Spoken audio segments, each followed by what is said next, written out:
must maintain the highest degree of integrity.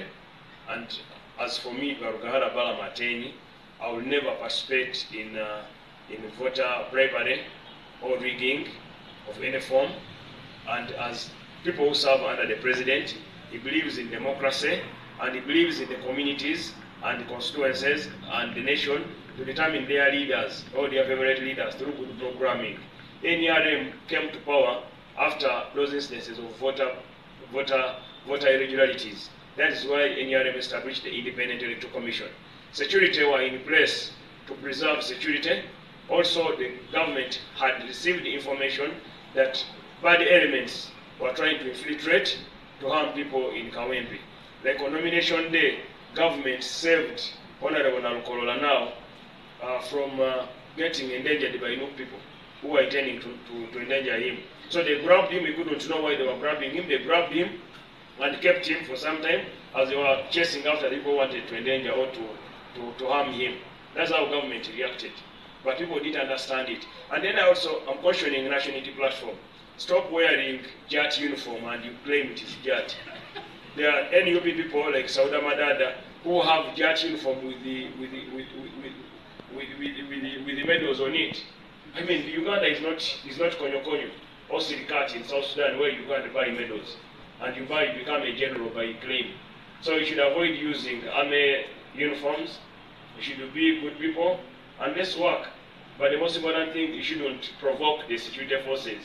Security forces, their work was to preserve law and order. Electoral Commission was to ensure transparency in election, and that was the purpose and work of the Electoral Commission. Personally, I never got close to any polling point. I was 200 meters away from each of the polling points. I kept at Imbogo Mosque at the entrance, but I would oversee what was happening. My work was to oversee, observe, not to monitor and count election. I never got in touch with that. But still, during that observation, I was able to identify a new agent who had 18 voters' cards. But it's alleged he had over 300. And we've been told, according to the earlier research done, earlier information reaching the desk of intelligence, that no had such a person at every polling station. So if we had 170 polling stations, and you send the 200 voters card, illegal voters card, at each of the polling stations, how many people would have voted? So we believe NUP would have received over 8,500 votes as illegal votes. That is how they were able even to defeat us. Yes, oli ku Yugi Update TV kusinzira okuba ng'otuuliza gwe omukwano gwange yenna ali eyo. Gwe nagambye agala okweyunga ku channel eno, kirira wansi waliwo ekigambo subscribe kikoneko okwonene mukadde temwerabirako na mukadde kubanga akadde ako mukwano gwange kuyambako nnyo kuleetera notification message bwe wabanga aliwo information yonna gye tutaddeko. Ate buli wo subscribing obeera otufollowinze kitegeeza buli kimu kye tunaateekako ojja kubanga okifuna gwe omukwano gwange. Leka okipingwe ng'oli updated ku buli kimu ekigenda mu maaso mu ggwanga gwali eyampuliriza.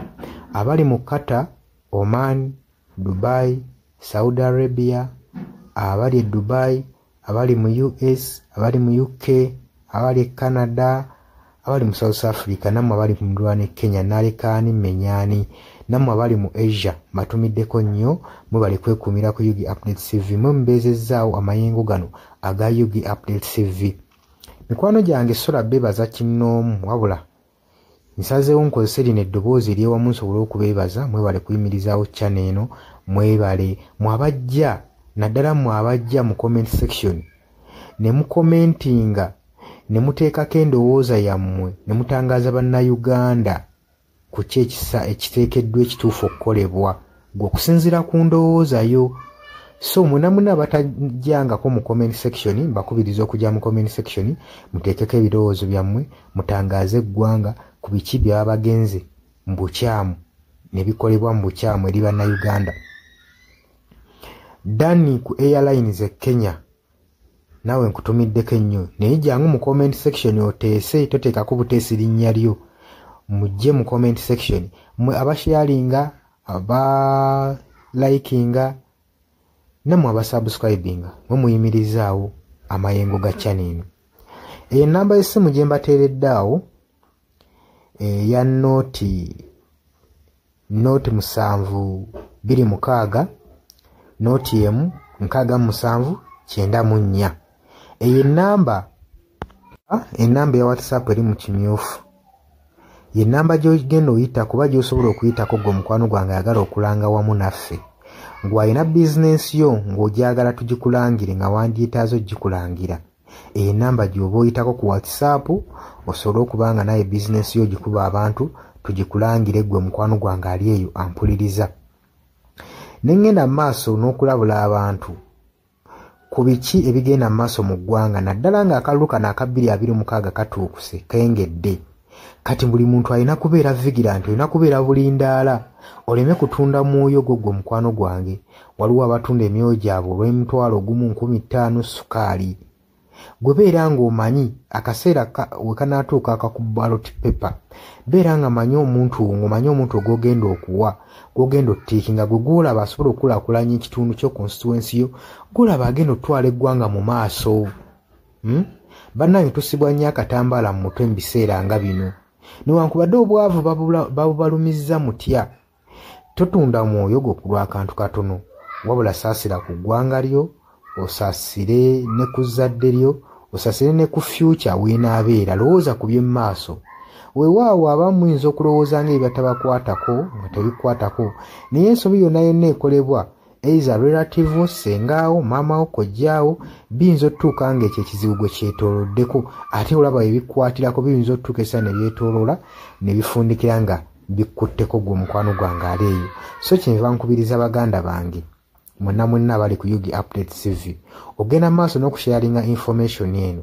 Baganda baffe beebereremu ate era baleme kutunda mwoyo gwa ggwanga, babeere nga batambulira ku mazima, nga bayimirira ku mazima, nga bayimirirawo ku lw'eggwanga lyaffe erijja mu maaso, ku lwa future y'abantu baffe n'eggwanga lyaffe mu maaso, kubanga buli muntu ekigenda mu maaso kati akiraba. Bw'atalaba kigenda mu maaso nkakasa obeera muzibe. Ate era ne muzibe naye alina byawulira ebimutyemula omutima, kati n'amanya nti no mu ggwanga mulimu kino. So nkubiriza buli omu obeere lalabayi wa munno, osobole okuba nga oli kalabalaba w'oyo ku biki ebigenda mu maaso. Obakubirize n'omubakubiriza. Waliwo abali mu byalo nga tebamanyi kigenda mu maaso. Mubaagaliza subscribinga ku mikutu gino bategere ebigenda mu maaso mu ggwanga lyaffe. Wakati smartphone zajja gwe mukwano gwange ali eyo. Wabula mbaagaliza olunaku olulungi, mubale kwekumira ku Yugi Update TV, mubatana subscribinga mugere maaso n'okusubscribinga. Mbaagala nnyo era mweraba.